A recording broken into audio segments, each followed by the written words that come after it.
ہندوستان کے محکمہ موسمیات IMD حیدرآباد کی جانب سے تلنگانہ میں بھاری بارش کی پیشن گوئی کی روشنی میں تلنگانہ کے چیف منسٹر کے چندرشیکھر راؤ کا 19 اگست کو ضلع میدک کا طے شدہ دورہ 23 اگست تک ملتوی کر دیا گیا ہے۔ قبل ازیں IMD حیدرآباد نے ریاست بھر میں بارش کی پیشن گوئی کرتے ہوئے تلنگانہ کے لیے یلو الرٹ جاری کیا تھا۔ محکمہ موسمیات نے 18 اور 19 اگست کو تلنگانہ میں گرج و چمک کے ساتھ طوفانی بارش کی پیش گوئی کی ہے۔ قبل ازیں IMD حیدرآباد نے ریاست بھر میں بارش کی پیشن گوئی کرتے ہوئے تلنگانہ کے لیے یلو الرٹ جاری کیا تھا۔ محکمہ موسمیات نے 18 اور 19 اگست 2023 کو تلنگانہ میں گرج و چمک کے ساتھ طوفانی بجلی گرنے اور طوفان کی پیش گوئی کی ہے۔ موجودہ مانسون سیشن کے دوران ریاست میں اوسط سے زیادہ بارش ہوئی ہے۔ ریاست میں اوسطاً 582.4 ملی میٹر بارش ہوئی، جبکہ عام سطح پر 466.9 ملی میٹر ہے۔ قابل ذکر بات یہ ہے کہ سب سے زیادہ 65% انحراف سدھی پیٹ میں دیکھا گیا۔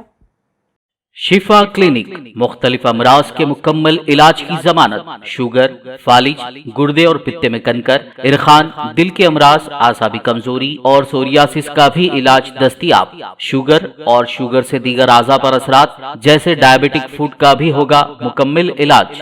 مزید تاخیر کیے بغیر اپنی بیماری کی تشخیص اور علاج کے لیے ڈاکٹر محمد پاشا خان سے کریں ملاقات۔ Shifa clinic guaranteed treatment, Hydernagar, Kukatpally, metro pillar number 673، Hyderabad.